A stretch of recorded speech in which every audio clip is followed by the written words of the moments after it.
Do you know what slurs are? Slurs are negative names used across cultures and continents to make minority groups feel other and less than the dominant groups saying those names. They're intentionally disrespectful and hurtful. A quick check on Wikipedia shows over 300 derogatory terms related to people's race and ethnicity. While we at Feel Like You Belong find slurs totally unacceptable, at least we acknowledge that they are terrible words to use, and we can call people out if we hear them using such language. What has become concerning recently is the use of different offensive language whose purpose is to demean. In specific, I call your attention to the rise of anti-immigrant language. In his 2016 election campaign, Donald J. Trump began calling Mexicans rapists and murderers.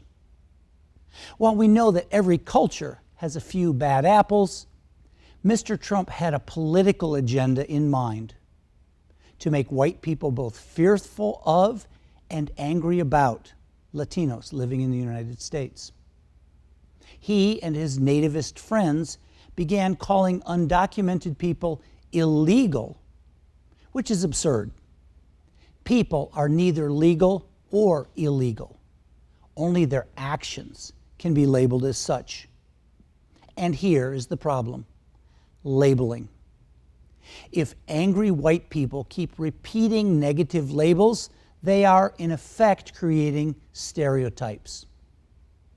In turn, repeated stereotypes can be used to justify treating an entire ethnicity poorly.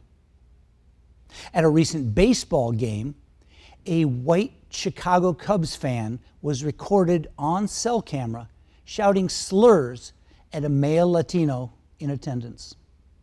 I won't repeat those words here, but you can Google this incident to hear them for yourself. There is indeed some very dark history involved in harmful labeling. In the 1930s, Germany's economy was reeling after being saddled with expensive World War I reparations. To find a scapegoat, the Nazi Party targeted the Jews. They told everyday struggling Germans that the Jews were to blame and called them vermin and scum.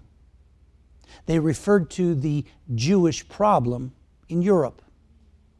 After years of such derogatory labeling, it became easier to round them up, take their possessions, and ship them off to concentration camps. After all, they weren't really human, but rather disgusting vermin.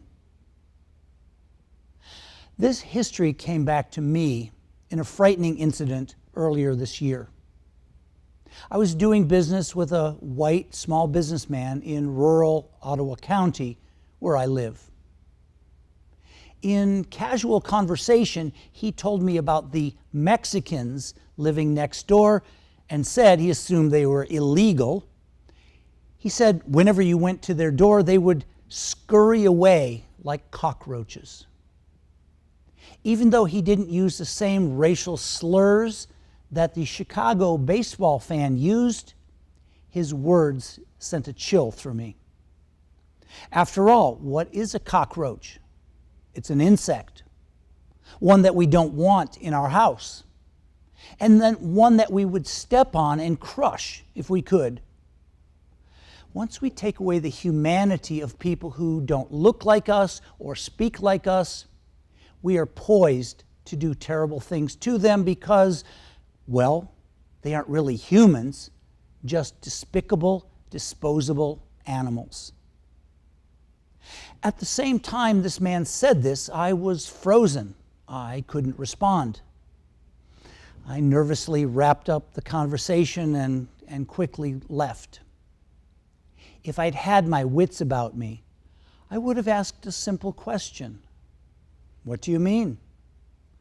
Why are they like disgusting bugs to you? I promise I will be better prepared to stand up for others the next time negative labeling happens.